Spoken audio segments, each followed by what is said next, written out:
Welcome to the Battle Buddy Podcast with Keith McKeever.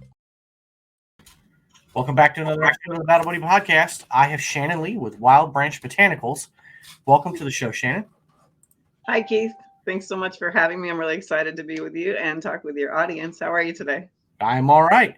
And I'm excited to talk about something, like health and nutrition and those kind of things. Like I am definitely not an expert on. I've looked at things, read things.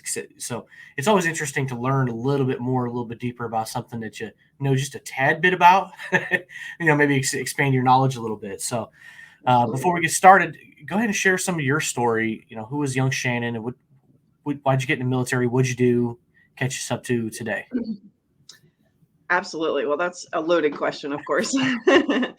But I had no intention whatsoever of going into the military. None at all. I was totally not the follow your order type girl by any means. So when I did actually join, it was very kind of spur of the moment, and it all kind of went that way. So I just I was going to college, and I knew I knew I wanted to do something in business, but I didn't know what. And so I was just going for business and paying, excruciating amounts of money for generalized business classes and all your, all those other classes that you will never use but pay a lot of money for. and I was working my ass off. And so we can say that on the show, right? Yeah, absolutely. Go ahead. So, and I am an ex-sailor, if you ever become an ex, but so the term that you cuss like a sailor, speak like a sailor definitely applied for many, many years. Doesn't leave you very easily, I'll say that. But yeah, so I had, I was just working my butt off and going to school and paying for it for myself. And I was like, I'm going to do this for like 4 years and maybe figure out somewhere in between what I actually want to do. And school was okay and education was okay. And it came pretty easy, but I really enjoyed more of a hands-on, kind of work. And I liked learning and that kind of thing. So that was really the initial spark for me that was like, military might be interesting. And I love to travel, even although I hadn't gone very far, around New England and down to Florida a couple times in my young life at that time. But I knew that I was always interested in traveling. So for those reasons, it was appealing. And I knew I kind of had, I have some military family, my aunt and some uncles and my grandfather. My father was Air Force. And so, and I never really peered much into why, what they did or, that much background for them. But, so it was there. And I just decided that I didn't want to be a career waitress. Not that there's anything wrong with being a career waitress, because they do make a lot of bank, but it can be hard on your body for that many years, as is any job pretty much. But being on your feet all the time and that kind of thing, and that industry was changing, and it was just something I enjoyed doing on the side, but didn't want to make it a full-time gig. And so that's what it looked like, back in the day. So I was I was working waitressing, and I went back to New York for a weekend, and I went to MEPS and talked to the recruiters there. And I talked to the Navy people first. My plan was to talk to the Navy people and then talk to the Air Force people. And I never made it past the Navy people. I just decided that I was going to go into the Navy. So I signed the paperwork, and I had a choice because I don't even remember what I wanted to do at the time. I think it was like photojournalist or something like that, right? Some job that nobody ever gets. Exactly. You can get that rating, but guess what? You're going to be cleaning in first lieutenant. So, so I was, they're like, well, that's not available. And so, and the only thing that they offered me was, what did they offer me? Intelligence. They offered me intelligence, and I was like, no. Some things I just don't want to know for the rest of my life, so I'm okay. So it was either take intelligence at that time, go in undesignated, or wait 6 months to get into what you wanted to do. And so my choice was I could leave in 6 days or leave in 6 months, and so I signed the paperwork and left 6 days later. That's not too much different than when I got in the Air Force. Really? Like I had an Army recruiter call me. It was around Valentine's Day. I just remember it was around that time period. And I had already finished my associate's degree, but I was just kind of bored. I was just doing 30 hours a week. I was working at Kohl's department store, which was great. It was a good company to work for at, 17 or at 21 years old. And, yeah, but I didn't feel, I felt kind of like bored. So I talked to the recruiter. A couple weeks later, I was at MEPS, and then he just calls me one day, and he's like, I had a guy break his leg. He was guaranteed security forces. I know it's on your short list of jobs. You want it. It leaves in like 2 weeks. And so Wow. I had that very same thought of like, wait 6 months, and I may decide against this, or just Right. jump in with both feet and just go with it. Exactly. And so that's what I did. Yep. Like why sit and think about it? I didn't have anything else to do. I was like, what am I going to do? Sit around here and work my 30 hours a week? Right. And talk yourself out of doing it, right? There's not much I guarantee. I almost guarantee I would have talked myself out of it if I would have waited 6 months. Yeah, I would have found something else and gone on some other path. So yeah, me too. That's interesting. Yeah, so you also mentioned travel the world. Now I know a lot of people say that, I joined the military. I just want to travel the world. Some people actually travel the world. Some people do nothing. I've heard of people that literally, I think it was San Diego. Yes. Some guy joined the Navy or the Marines in San Diego, and they thought, I'm going to travel the world. And then what do? They get like a land-based job in San Diego, like in their own backyard. It's like, that would suck. Yeah, that's hilarious. I was in San Diego, so and I love San Diego, but that was, California was pretty much up, I think, as far as Whidbey Island, was as far as I got to go. So that was a little, and I could have gone further, but when it was time to go, they only offered me Diego Garcia and Adak, Alaska. And I was like, really? I mean, I was an aviation storekeeper. I could have gone anywhere. You know what I'm saying? Like, there's so many positions out there for that. Yeah, and Alaska, there's bears and it's cold, Yeah. Yeah. And Diego Garcia is an island full of nothing. Like, weird, creepy creatures. Yeah, I don't know that much about it. I believe it's not a super big island, and I cannot imagine a whole lot going on there to do. It's tiny, and I've actually met people that have done duty there, and they said it was great. Actually, they loved it. They have a lot of barbecues, and a lot of barbecues and beach time. I mean, what else is there to do? Pretty much. But yes, there are creepy, crawly creatures there, as there are pretty much anywhere. But it's just as long as you can identify them, then you should be okay. And which ones have the big teeth and which ones have poison, right? Yeah, exactly. Wow. But yeah, so those were the early days, and I had a great, I had a great time in the military, and I learned a whole lot, and the lifestyle in itself really suited me well, but Diego Garcia and Adak, Alaska did not. So I chose to go to Virginia Beach and, do like another couple years of inactive reserve, weekend warrior stuff. And so that's where I was after active duty in San Diego. Gotcha. Well, now you're into like holistic health and taking care of yourself. And so what originally got you kind of looking into that? Is this something that's, you've been looking at and thinking about stewing over for years, or is this a more recent thing in life? Well, actually, initially, like the military, no, I never wanted to be in healthcare as we knew it back then, because I despised going to doctors and hospitals and nurses, and don't give me that shot. I'm not taking your antibiotics. And, I was just that girl, like, it'll work itself out and I'll do something else. So, and, fortunately, I'm from upstate New York, and we were pretty, just well-fed meat and potatoes people. I know so much about the potatoes, but I guess that's part of the Irish thing. So, but the meat part's good, and I retain that. So, but yeah, so it was just always, I was always definitely more looking into, if you want to call it holistic health. We didn't call it that at the time because I didn't know. You don't know what you don't know.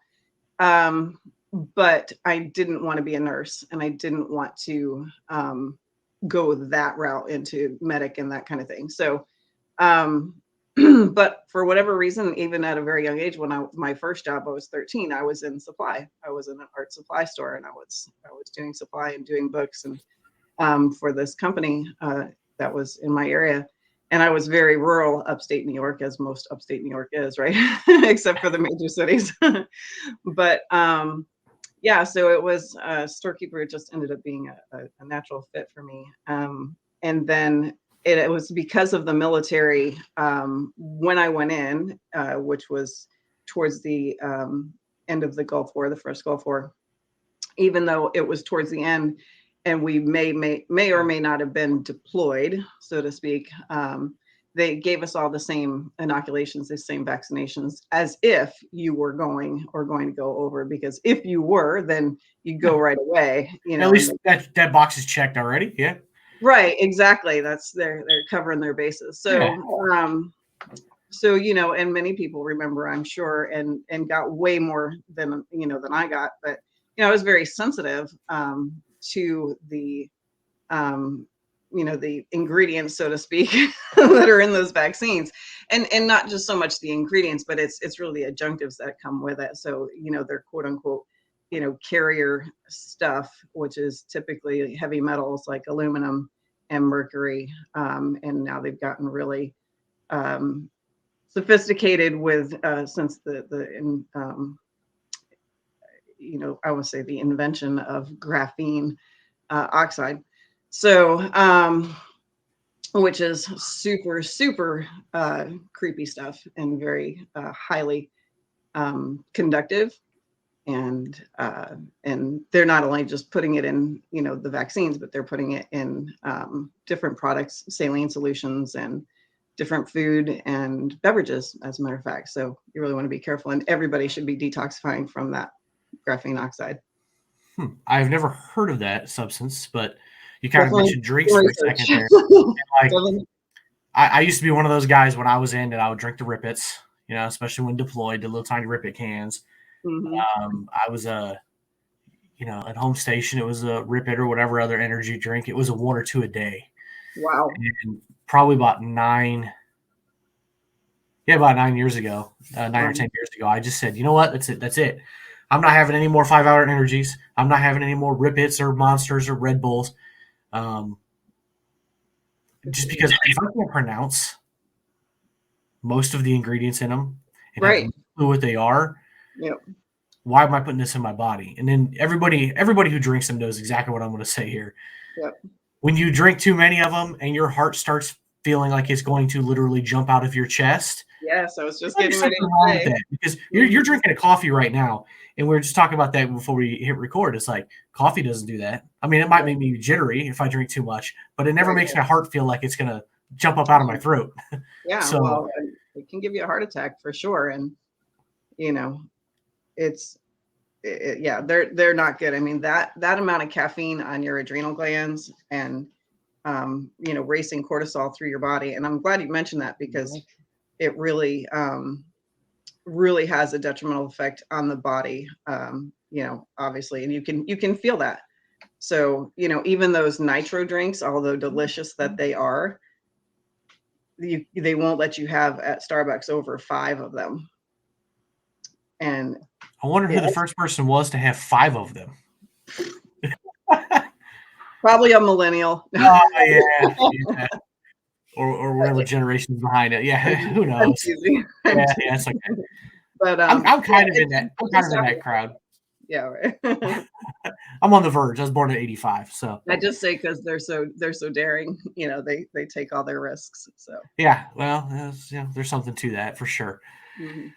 So as you kind of navigated like this whole health and all this stuff, yeah, what challenges have you personally had, because you are on a carnivore diet and you are into CBD and stuff? We'll get into that here in a few minutes, but what kind of challenges did you have as you kind of like educated your mind on what's in things and stuff like that? I'm kind of curious what mental blocks or things that you found that you were like, holy cow, like I can't believe this was in this.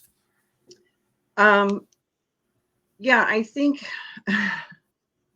the the challenges, I think, were more of a lack of what's the word I want to use?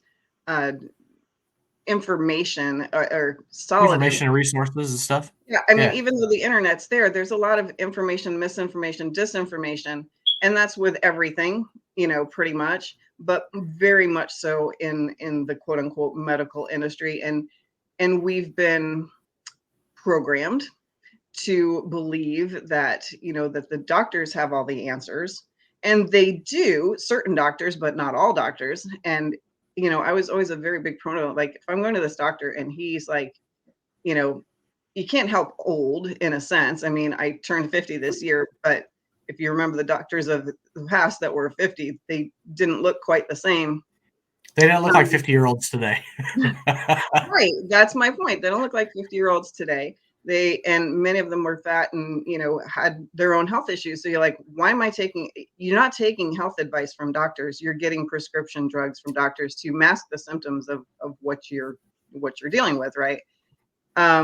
So those are the challenges really, in that it's really more people's mindset than my own mindset, because I've always believed that and I know we've been given, not even just believe, but I know we've been given everything that we need to support our body systems, to support our health. What we haven't been given is the right information on a wide scale basis. So, did you take health class in high school? Did you take it in college? Do you remember anything from it? Do you even know what the proper human diet is? Do you know what you need in order for your body to metabolically run at its optimal levels? You know what you need in your car, right? Why don't you know what you need in your body? Because if you knew, you wouldn't be doing some of the things that you do to your body.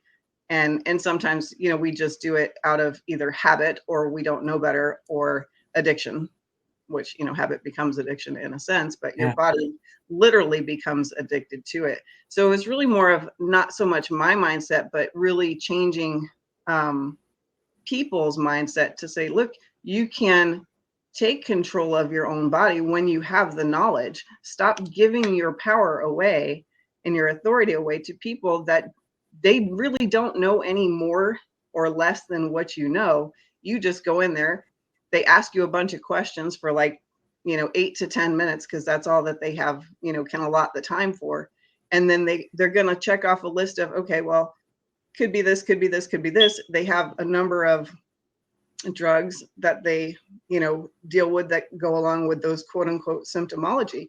And they're just going to go through. And if one doesn't work for you and you come back and it made me feel like crazy, then they'll go to the next one and go to the next one. And it's no different in the holistic world, because our bodies are simple but complex. And so at the same time, certain things that are going on can lead back to other things. But if you don't know what you don't know, then you're just like, what the hell is going on? My heart's beating out of my chest. That was a good indicator that you should probably stop drinking those drinks, right? Absolutely. So, well, yeah, you really need to listen to your body on those things. Because me, myself, I don't drink a whole lot of alcohol, because if I do drink too much, my face gets really red, my body temperature goes up. I don't like the feeling. So I'm a, social drinker, 1, 2, maybe 3 drinks. That's about all you'll ever see me drink. Anything more than that, I start getting to that point. And I'm already warm-blooded anyway. So don't put me in a room where it's 80 degrees and there's a bunch of people and I'm drinking, and all of a sudden I feel like I'm just sweating my butt off, Right. But other things I don't have a gluten allergy, but I'll just use bread, for example. If I eat a lot of bread or pasta, I'm going to feel kind of sick. It just sits different on your stomach than if you eat a lot of green vegetables and meat and stuff like that, So you just kind of have to figure out, and that's just me. For somebody else, meat might upset your stomach. I don't know, and breads and other vegetables might be better for you. So you just kind of got to play around and figure out what makes you feel better, because it doesn't feel good to not optimize. Right. And you're right. And there's always reasons for all of that, which is to say, your breads, of course, and your pastas, anything that's made with our quote unquote flour, which is, nothing as what it used to be. But it's not flour from 50 years ago, that's for sure. Exactly. There's no nutritional value in it. It's just there for consistency and texture, that kind of thing, to put something together. but there's no nutritional value. So I feel like, yeah, sweets are nice and flour, breads are lovely. I love bread, but they have to be limited because of that reason. They use a ton of glyphosate, which is highly toxic. There's so much pesticides, and that's really the problem. We mentioned the carnivore diet. The reason, and I love vegetables. I didn't love them when I was a kid. Obviously, nobody does. I'm Right? right there with you on that one. I did not like my Kids are vegetables. smart, right? Kids are smart when They are. learning. How many people sat at the dinner table literally for 3 hours staring at their freaking cold ass vegetables that they're not eating, and like, oh, I really have to go to the bathroom and flush them down the freaking toilet, right? You want to hear a funny story about vegetables and kids? I have one for you. It was a birthday party of mine, and whatever my parents cooked, there was green beans on the table, and green beans were the one thing as a kid I wouldn't eat. Now it's green beans and broccoli. I'll eat them all day long. Right. My mom told me, you cannot get up from this table until you eat your green beans. Yes. It's my birthday party. Everybody else is in the living room. I'm still sitting there. I was probably 4 or something like that. I don't know, because my mom loves to tell the story. And then she kept coming back in there. She's like, okay, Keith, all you have to do is eat one green bean. So she moved one to the side of the plate. She's like, just eat one, and then you can get up. Enjoy your birthday party. Stubborn old me was like, nope, I'm not doing it. I am not eating this green bean. So my grandmother comes in there and she goes, don't you want to come to your birthday party? I said, but Grandma, I have to eat this one green bean. So she picked it up and ate it for me. So that just made me think about that. It's like, kids are smart. I was like, I didn't want to touch that. There's no flavoring on it. It's just, it's gross. Ew. Right. Yeah, exactly. Yeah. Well, it's funny that you'd say that, because it was that way. Like, people didn't learn to use a lot of spices and seasonings and make the food interesting by any means. It was just iodized salt, maybe some pepper. Or they didn't know how to put it together. So yeah, that's, maybe if you're lucky, there was some bacon cooked in the green beans. Yes. It helps a little bit, but not in my family. I don't ever really remember. I guess we maybe did a little bit, but yeah. Well, if you're from Illinois, probably not. If you're from the South, most likely you'd have had some good fatty bacon in there, or some, ham. Yeah. Something like that. Midwestern meals growing up. Well, I hope my mom never listens to this. I'm sorry, Mom, if you do. But some of the food is pretty bland sometimes. Thank goodness I married a woman who can cook and loves to season things up. That's awesome. Yes, I do too. And it took many, many, many years before I even learned, how to do that. So I think it's definitely something people are just not familiar with. And you're a product of your environment, which means from cradle all the way up, right? So throughout your life. And so, yeah, but just changing people's perceptions to say, like, hey, you can do this.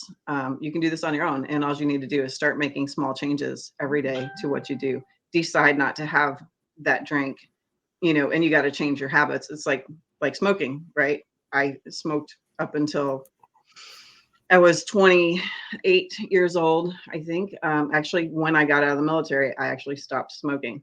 And smoking is horrible, right? But it was a habit, and it was, some of us think of it, it was like a physical habit becomes an emotional crutch in a sense to deal with certain things. And you say, well, to help you deal with stress, but actually it causes more stress technically in your body. But really what you're doing is you're just taking a step out of like whatever it is you're doing. You're smoking that cigarette, and so you're processing, in your brain, what are you doing, what's going on. I was just gonna say that's the therapeutic part of it is getting out of an environment and reframing your mindset for 5 minutes, 10 minutes, whatever. Yeah, whatever it is, exactly. So but and of course we all know that it's terrible, and it's only gotten worse. I mean, it used to be like 3,000 chemicals per cigarette. Now it's like 5,000 chemicals per cigarette, including embalming fluid. And like, well, we all know what that's for, right? Exactly. So that's, you're predicting your future in that sense. And, so I always hope, in a great way, what really helped me to stop, and I stopped cold turkey, was actually detoxifying. And so that's also the same thing that helped me to overcome the Gulf War syndrome illness, which was mostly I would say the onset is from the vaccinations, but then depending on where you were and what you were exposed to after that. For example, the guys that, the people that were involved and were around burn pits and actually overseas that kept getting other shots, had other pills, things that they were quote unquote required to take for their good, not so good. And so all of that stuff, we are, if you've ever heard of epigenetics, it's a term, that is in, DNA and genes and stuff. And we'll kind of get into that with the CBD as well, because it plays a role in that sense. But everything that you're putting into your body, right, you're a sponge. And so what you think, what you breathe, what you eat, what you put in your mind, who you're talking to, everything around you makes up who you are, and what you're about. And so, so you want to really be mindful and know what that is, right? So epigenetics is to say, if you have a yellow flower, and there's a chemical that's sprayed over that flower, and the flower turns from yellow to purple, that's gonna stay that way, right? And future generations have a hybrid DNA right now because they've got this other chemical that's attached to the DNA, affecting the DNA, exactly. And so it's the same for us. Essentially, you don't see us, we don't turn purple, but oh, thank goodness. Not yet, anyway. Yeah, who knows? Right. That's next year. That's 2023. Some might be that we're not aware of, but yeah. So everything that we're putting in our bodies, food, waters. So that's why when I'm talking about like the graphene and the mercury and these chemicals and metals and elements that do not belong in the human body, they're going to have an effect on your metabolic, reactions and responses, and and even stress in and of itself, and anxiety and depression. All of those things are having a metabolic effect on your body through the hormones and the endocrine system, which is kind of where the CBD comes in. Gotcha. I was just going to ask, is that where like the carnivore diet kind of comes into? Is that kind of a factor in there? So tell us a little bit about your carnivore diet and like what that is for you and why you chose to go with the carnivore diet. I do, and I've been on probably every diet that is known to modern man, other than like breatharian and fruitarian, I think, which are I can't never get even there. Heard of those. I can't get there mentally. But yeah, but of course, vegetarian for a very long time. Vegan too short of time, not too short, but not short enough, I should say, because it's super unhealthy. And I'm sorry for all the vegans out there. I've eaten a few vegan items, and boy, you have to really get past some texture and some flavor issues.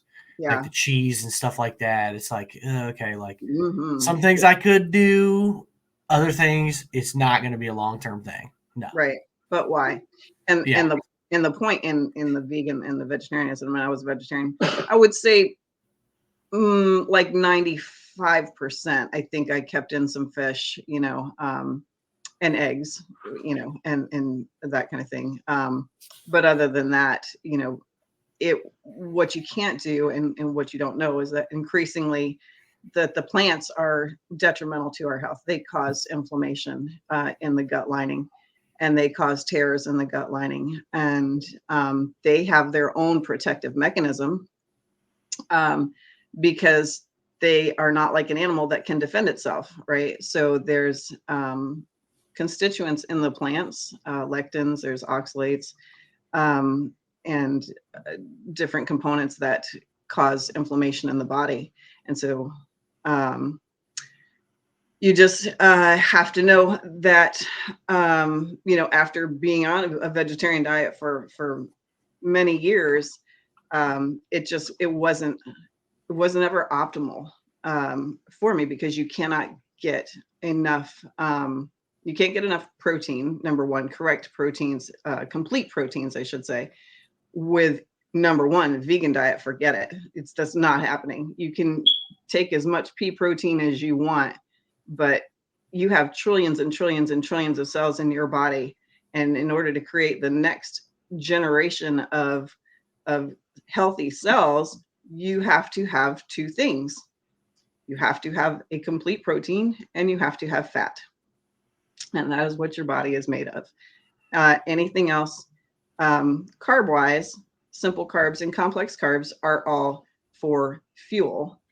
Many people use them to get nutrients, and they do have, not to say that they don't have nutrients, but they have so many anti-nutrients that are fighting against your uptake. So there's a saying, right, in this industry that, people go, oh, you are what you eat. Well, you're not what you eat. You are what you absorb. And if you can't absorb those nutrients because of the anti-nutrients, then how healthy are you really? You can look fine and healthy on the outside, but what's going on the inside, and eventually it will all come out and it will show on the outside. So that's a good point. Yeah. So, and speaking of that, so I want to make a good point about that broccoli you mentioned. So that broccoli back then was probably real broccoli, which was good for you. But since then, broccoli is now only about 14% broccoli genetically, if it's not organic. It's enough to just look like broccoli. And most people, if you actually don't put anything on it, like butter or salt, and season it up, it kind of tastes like nothing. And it literally doesn't have the health benefits that it had in the past, which was, the cruciferous part of the plant. Yeah, it definitely doesn't taste like much. And I heard somewhere not too long ago that broccoli and cauliflower are like in the same plant family or something, and they're like genetically almost exactly the same.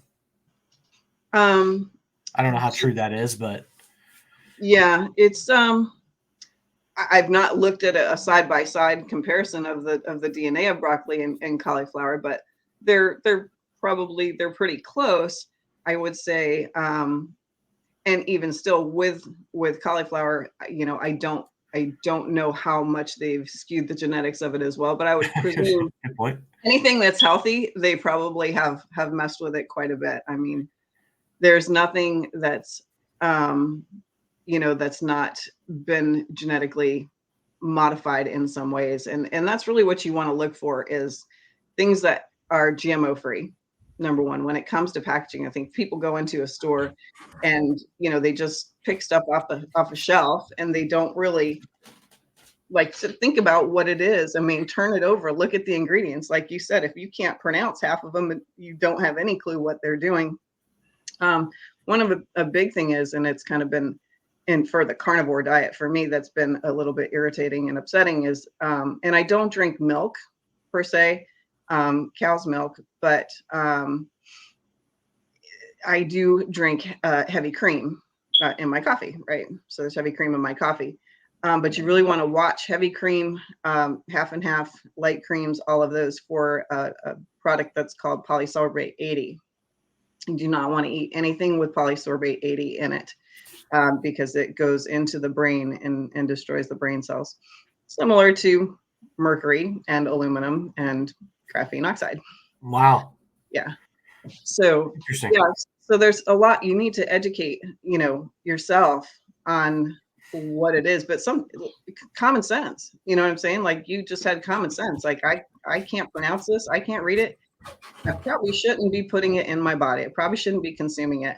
And that's a really good, hard, fast rule. Yeah. I mean, that's one of the reasons I even stopped drinking a lot of soda. I'll have a soda every now and then.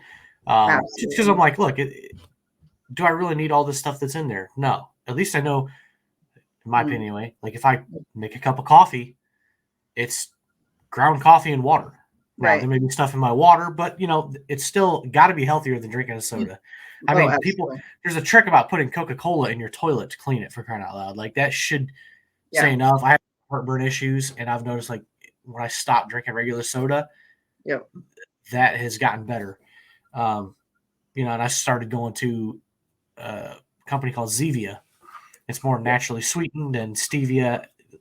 Anyway, they're really good. I've really gotten to enjoy those. So it's all about finding alternatives, but you got to really, and I'm guilty of it. There's some things I look at the store, other things I haven't. Right. I never flipped the box of pasta over and read it, or a can of vegetables, or I'm just trying to think of other things, but Yeah. A lot of things in there you got to get. Look for that little sticker, little non-GMO that's like really tiny on the package. Right. Well, and you can't get everything that's non-GMO. It's seemingly impossible. But if you are aware and you're paying attention, then get as much as you can, because anybody that's not eating a non-GMO diet and or organic diet, we're exposed to over 2 million toxins a day. 2 million toxins. That's a lot of toxins for your liver to have to deal with, on top of dealing with the sugar cycle, right? And so toxins and the sugar cycle, and when it's constantly, so we were talking about the sodas, you have high fructose corn syrup, you have your fruit juices, you have regular corn syrup, you have sugar, you have cane sugar. People need to be aware that, number one, high fructose corn syrup, it actually goes into the brain and it switches a receptor in your brain that tells you that you're full.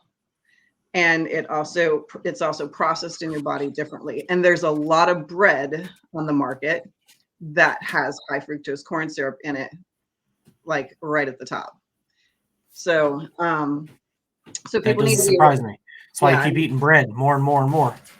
Yes, exactly. And pasta. Even though pasta doesn't have that high fructose corn syrup in it, a lot of the spaghetti sauces do have it, because they like the real, they like to put it in there. So you really want to watch what kind of sugar is in everything. And a little secret of labeling. So when they put sugar in it now, if it doesn't say cane sugar, then it's a beet sugar. And beet sugar is a GMO product, high GMO product, along with corn and soy, which are corn and soy, which are the other, are actually the two biggest GMO products. Of course, yeah. And soy is everywhere. Soy. Now I'm in the heartland of corn and soybeans, so yeah. They're all kinds of genetically modified seed varieties that farmers are planting and stuff. So there's a ton of it out there. Yeah, and so not only are they GMO, but they're highly pesticided as well. Yeah, they spray a lot of things on the fields, and so I guess maybe a good piece of advice to everybody is take some time someday and go to the grocery store, think about the things that you eat, and then start looking at the different variety. Look at the pasta aisle, or the pasta sauce. You mentioned it a few minutes ago. Right. Most of the stores I go into, there is like probably 60 different varieties of pasta sauce. Yeah. There's got to be a couple of options in there that taste good and would be healthier. So take the time and go figure out what they are. Yeah. Figure out what the price is. Take them home, test them, try them, see if they even taste good. Right. And start adapting that to your menu. Yeah, and there are good ones out there. You want to really, there's just different factors that you're taking into consideration, which is tomatoes, which are highly GMO, and the varieties of tomatoes, and also where are they grown, what kind of sugar is in it, and even if they use carrots, so you're looking at the carbs, right? Because they could sweeten it with carrots, which a major restaurant chain here does, and their sauce is delicious, but carrots are highly glycemic. So if you're looking and you're trying to lose some weight, well, number one, you shouldn't be eating pasta. But if you're still eating tomato sauce, if you're eating tomato sauce, you really want to be aware of that the carrots are high glycemic. So best to get imported pasta if you can, and also imported tomatoes, to be honest, and then kind of make it yourself. And it's not difficult. But you can but you can make better pasta sauce than all of those jars, mostly on those shelves, by just taking some, crushed tomatoes, depending on the consistency, use your food processor, whip it up, put some oregano in it, salt, obviously, pepper. And I use liquid amino acids, Bragg's liquid amino acids. It gives it's kind of, has a soy type flavor. but it just lends to like an umami flavor, like a very umami is like a, what's that word that I'm looking for? It's a very savory kind of flavor. Okay. And butter. Yeah, there you go. And you can also grow your own, make a garden plot, because it's some good exercise, right? On top of the eating healthier, you can exercise by absolutely. tending to your garden. Sit out there in a lawn chair and watch it grow. For sure. I worked on a tomato farm for a number of years in upstate New York, and it was awesome. I mean, we made fresh tomato sauce every single week and sold it. It was great. But yeah, so definitely there's a lot of therapy in growing your own food. Absolutely. Well, the next thing I want to talk to you about, it you really can't grow, but CBD. So how has CBD been influential in your life? How have you used it? Wow. Aside from, being part of that 70s show back in the day before the military, right? I've always known that it had a place, and it wasn't a drug. I mean, there's a psychoactive component of it. Obviously, the THC is a psychoactive component, and it does help some situations like Parkinson's and people with MS, mobility issues and that kind of thing. But for the most part, it's the CBD in the hemp plant, that is the most potent of the healing compounds in it.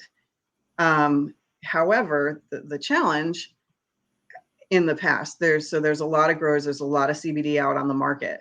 Right now it's everywhere, and there's nobody out there saying like, okay, well, what kind of milligrammage do I need? So number one, dosing, people have no idea, like, dosage wise.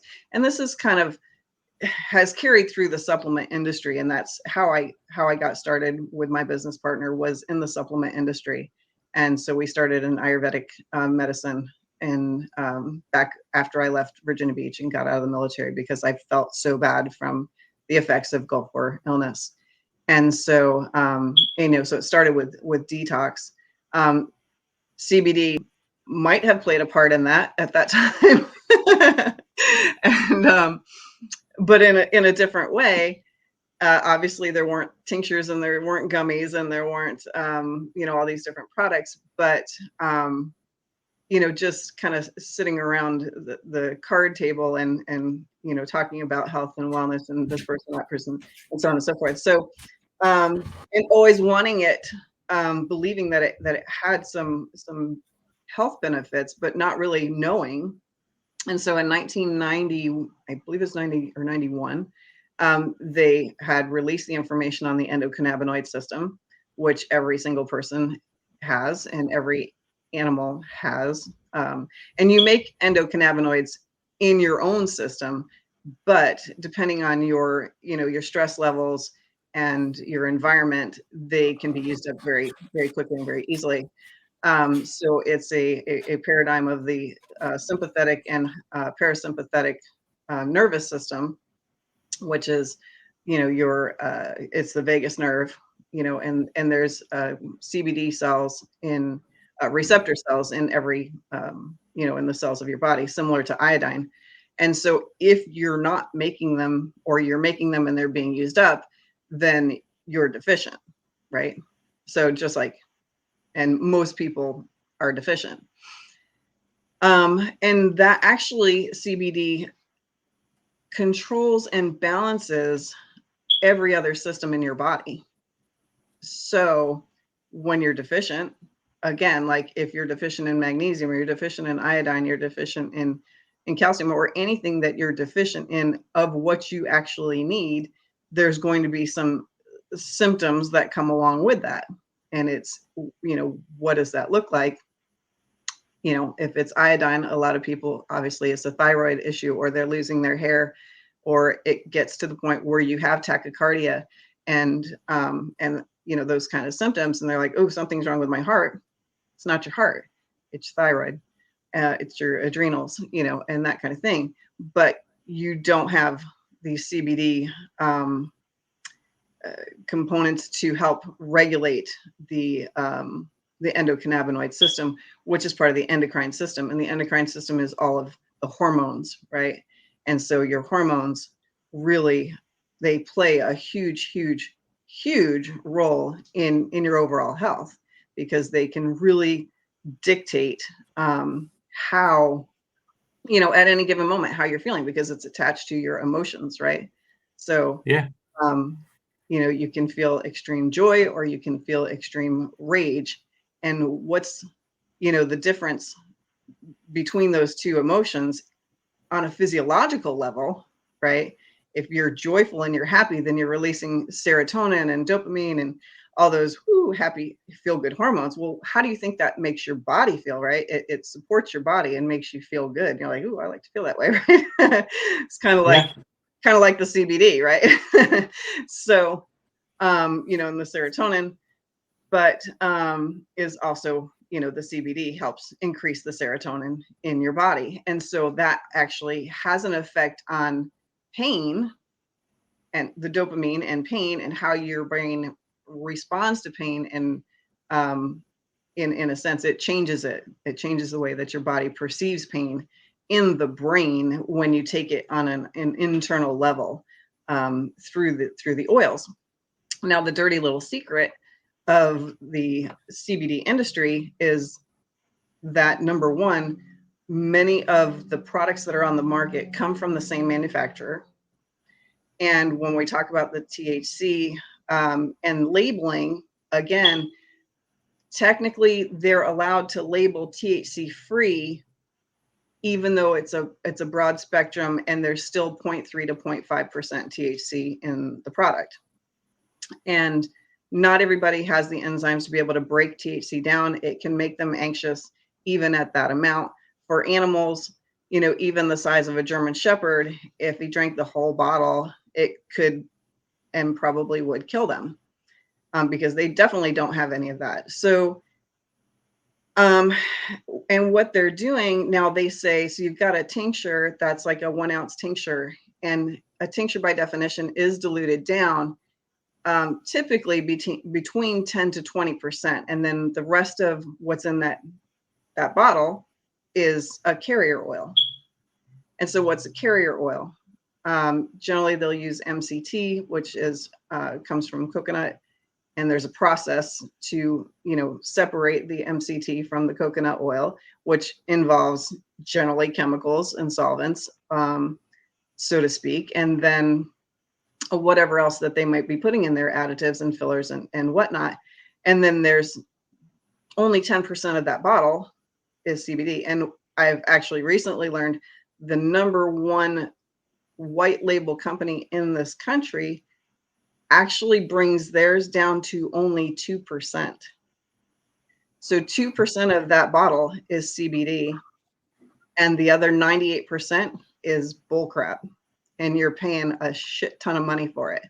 And it really kind of pisses me off, if you can't tell, because and that's why when you're using it, and however you're using it, those people probably end up giving up on it, because they're like, well, this doesn't work. This doesn't work. Anything out of it. That's right. And people go, this does not work for me. And if they finally, and they might keep going on to somebody else's, and it could be the same freaking product. You just don't know. Right. It may have 4% or maybe 10%, but you don't know. Still. Yeah, exactly. And so you take more, and a lot of people, tell me, and I know, because I've tried them in the past. I've spent tons of money, for CBD in the past. And I felt that same way. I was like, this didn't work for me, but there's something that's not right. And I just don't, I don't know what I don't know. I'd feel tired, feel groggy, not feeling motivated, which is, the THC part, of course. But, and it wasn't working. That's all I could say. It just wasn't working. And I didn't really, I couldn't understand why. And so fast forward many years, past that, and I've done, recommend supplements all the time to our clients, things that I know that work for detoxification and getting stuff out of the cells that don't belong there, so that you can have optimal metabolic performance, from where you are, And so I came across a company, a producer that just like totally blew my mind when I talked to them, and they said, well, we have this product, we have this plant that was preserved by the Amish community, that is 100% zero THC, like none whatsoever, not even a trace. And it's a full spectrum, which normally people are like, you're full of crap, right? That doesn't happen unless it's an isolate, which doesn't do anything. But that's an isolate is one strand. CBD works best. There's hundreds of strands, and it works best synergistically within all those other strands, right? And so to have one strand of CBD isolate, don't waste your money, right? Pay attention to what you're buying. The other, thought to that is, this plant was preserved by the Amish for decades, centuries, whatever it took them, I don't know, but they bred out the THC in the plant. So it's 100% CBD rich. It's the most amazing product I've ever seen. It's pure. It's first cold pressed, 100% oil. That's extra virgin. It doesn't need carrier oils. It doesn't. Do you take a carrier oil with butter in order for it to get into your cells? No. No. That'd be weird. Yeah, you don't do that. It doesn't make any sense. It doesn't increase its efficacy. It doesn't do anything. The only thing it's increasing is the company's profit margins. That's right. That's right. 100%. 1,000%.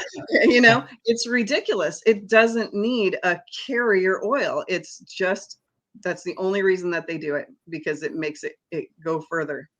And so, and that MCT, that's a medium chain triglyceride. So that in and of itself, you might have some effect on, of it, because when you put CBD with anything, it increases the efficacy of the other products, right? So you see it paired with different things, like the sleep kind is for like theanine, or valerian, or kava, or some other kind of herb, right, that causes calm, so to speak, and or sleep.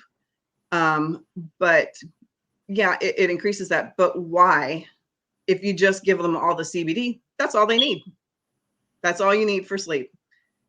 And you don't need all those herbs for your liver to have to process through, along with the high fructose corn syrup and the MSG and all the other bullshit. All the other thousands of chemicals that our bodies have to try. Yeah. So this product is, so this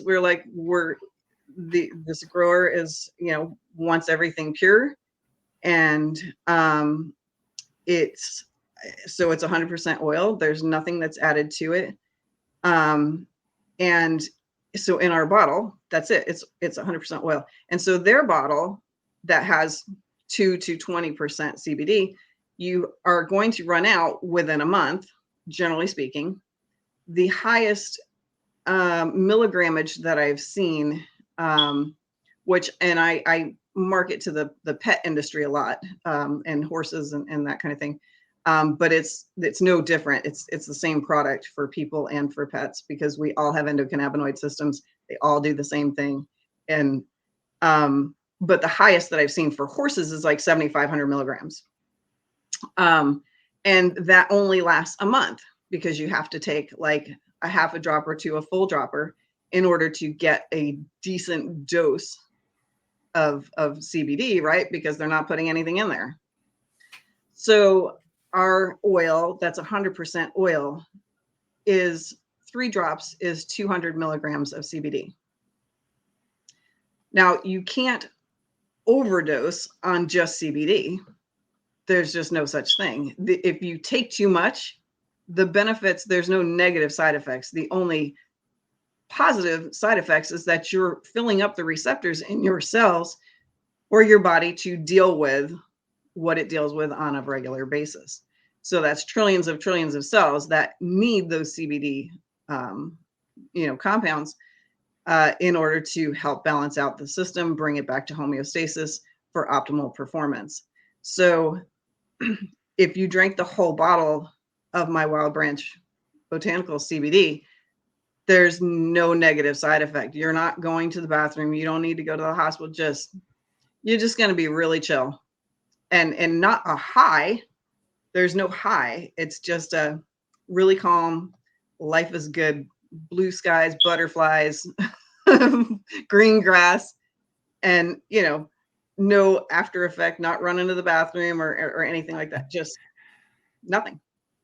So if your children, your baby, your pets, anybody, gets into it, and you can use it on demand. Like if you're have a stressful situation. So you took your 3 for that morning, which is our, usual dosage, 3 in the morning, 3 in the evening, but you're in the middle of the day and something stressful just happened, or you're anxious about whatever, then you just take more.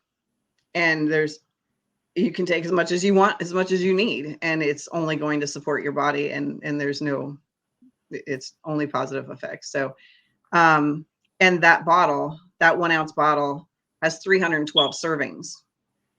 And so the CBD is 64,200 milligrams in that bottle of oil, in that 1 ounce bottle of oil. So it is literally the highest potency of CBD that you can get on the market that nobody knows about. Well, hopefully a few more people will know about it now. And I've had it scroll across the bottom. Wildbranch.store is your website down there at the bottom. And I know you've got a couple different options on there. It's been a minute since I looked, but you have like a balm or something they can rub, and you got the oil drops and any other products out there? Yep. Yeah. So the oil and the balm, work again synergistically together, right? Because if you have pain on the outside, if you got pain in your knees, arthritis, it was specifically, actually, the balm was the first product that was created for the growers. The producer's father-in-law had crippling neuropathy. He was always an active man, ran marathons, ran 10Ks, whatever, super active guy, but had diabetes, and older, and he to the point that he couldn't even walk anymore, and so he was suicidal. And so they were desperate to find something to help him, and they were in the area. They went to the Amish people and asked them, and the Amish shared this plant with them and gave them the rights to grow it, commercially and for the benefit of people. So the salve works super fast, like under 10 minutes. And we put 2.5 times more CBD in it than any product on the market. And there's only 3 ingredients in it. So it's very simple, and you can pronounce them all and know what they all are. And that always makes it nice. Yeah. And the oil is only 1 ingredient. And so when it comes to pain and neuropathy, it's actually in the parietal lobes of the head of the brain. And so you need to take the oil with that. And we pretty much, promote those 2 together anyways, because any kind of pain, if you're feeling it on the outside, imagine what it's doing like deep on the inside, because that's where it starts, right? It doesn't just show up out of nowhere. So it's coming from someplace else, which, so the CBD oil will help your body overall recover, deal with the pain, and heal. So nothing, and this is kind of a big point of CBD, nothing can heal if there's inflammation. If you have a plant-based focused diet, you're inflamed, and you're going to be inflamed. So that kind of goes back to the carnivore diet, why I choose that, because it is a non-inflammatory diet. It is an elimination diet, which means it gives your body, it gives your intestines time to heal. It allows, when the inflammation is gone, the blood can move and things can heal up. And so the same with CBD, it's highly anti-inflammatory, highly anti-inflammatory. So it allows the body to heal on its own, and yet also is supporting all of the other systems as well. So and then of course the protein for the carnivore, you've got your protein, and you want to eat fatty meats for the most part. But beef, it's what's for dinner. Yeah. That's And awesome. yeah, and it's also the best for mental health. If you do research and it comes to mental health, the carnivore diet is the best diet for mental health. Clarity, focus, and emotional intelligence, so to speak, and happy, feel good. So fat and protein. Don't put fat with carbs. That equals fat. And you'll find that you don't have to eat as much if you're eating, because beef has a lot of nutrients. And so your satiety comes from your nutrients, right? You can, and it would be synthetic, of course, but if there was a pill like the Jetsons, and I always wish that there was, that we could just pop in and have all the nutrients we want and not it be synthetic, that's where your satiety comes from, and it's triggered in your brain, actually, unless you're eating high fructose corn syrup, then it's not being triggered. But yeah, so beef is loaded with B vitamins. The biggest thing on the diet, though, and it's a very simple diet, which a lot of people appreciate it when it comes to cooking, preparation and cooking. And they think, oh, that's really expensive. But what's more expensive? Is it more expensive to have to eat 5 or 6 meals a day of all carbs in order to keep, your metabolism going? And it's like throwing Kindle on the fire, right? That's what you're doing all day long with your carbs. It's like paper, right?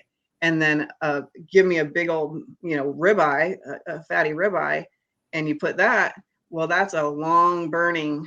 It doesn't take the meat long to process, but the fat is burning, stoking your energy for many, many hours. And so you'll find that you're not as hungry. And there's a transition, between obviously the two. You have to get fat adapted. So if you're not fat adapted, and that's probably one of the most challenging things is getting fat adapted, and getting enough fat. And that doesn't mean like throw butter, and everything. So although butter's great. So something you really need to be very conscious of and slowly transition into. Yeah, transitioning just into, like any other diet, really. I mean, you should research it, test it out, try it, and keep building up until you've got it all figured out and working for you. Yeah, we usually say, start with 30 days. If you can get to 30 days, get to 60 days, get to 90 days, you will be amazed. And then, get to the whole year. You'll be amazed what changes. You will be a whole new person, completely, because the structure of your body totally changes. You get very lean because you're not inflamed. Things have deep healing, and it's, I say optimal for a lot of people, but if you are one of those people that have thyroid issues, or have had a mold exposure, those are the two that we come across that can have some challenges. And so they may need to have a little bit of complex carbs, certain carbs in their diet before, and because you have to clean that up before you can have a real positive experience on the carnivore diet. And the other thing is you have to make sure that you have enough, your electrolytes have to be good.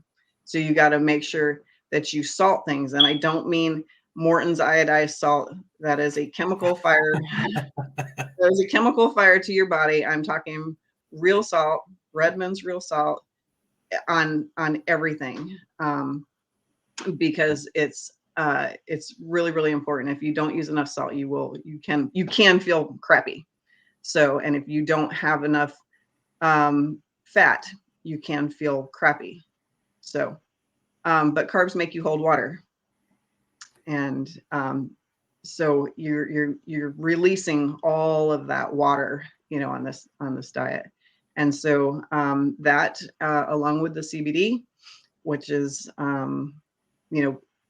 helping on the healing level, getting rid of more inflammation, and on the mental level, the sleep is phenomenal. Like, you will never sleep so hard.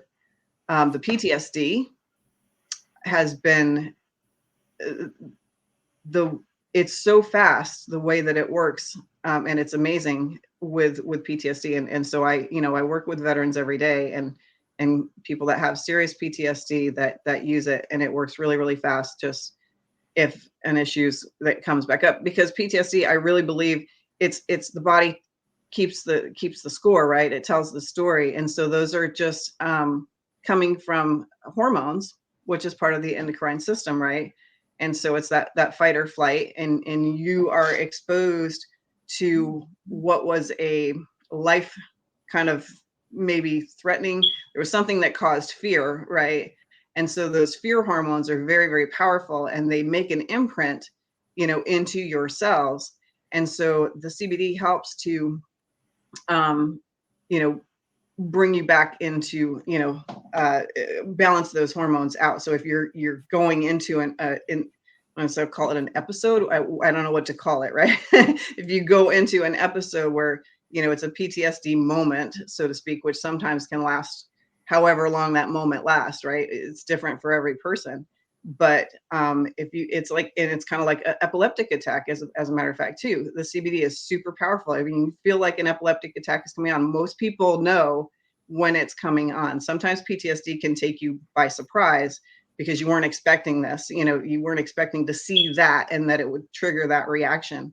But to have the CBD on hand and take it while you're experiencing it, it just moves through under the tongue, like 10 seconds, 20 seconds more, whatever, in the belly button, whatever you can do, it moves through quickly. And it's not actually just, it's healing it. It's healing that emotional scar. And so it eventually will be out. I don't know how long that takes for people. I would say it very manages it very well. And then to the fact that over time, it becomes like, instead of here where it's right there, you're living it, re-experiencing it, it's way back in it, and the emotional aspect is gone from it. So it's interesting. Awesome. Yeah. Well, I appreciate all the nuggets of information, CBD, carnivore diet, and PTSD, and I think that this gives any viewers and listeners a lot of things to kind of stew over and think, okay, can I add this? Can I add that? Can I add both of them together? Is this something that's going to work for me?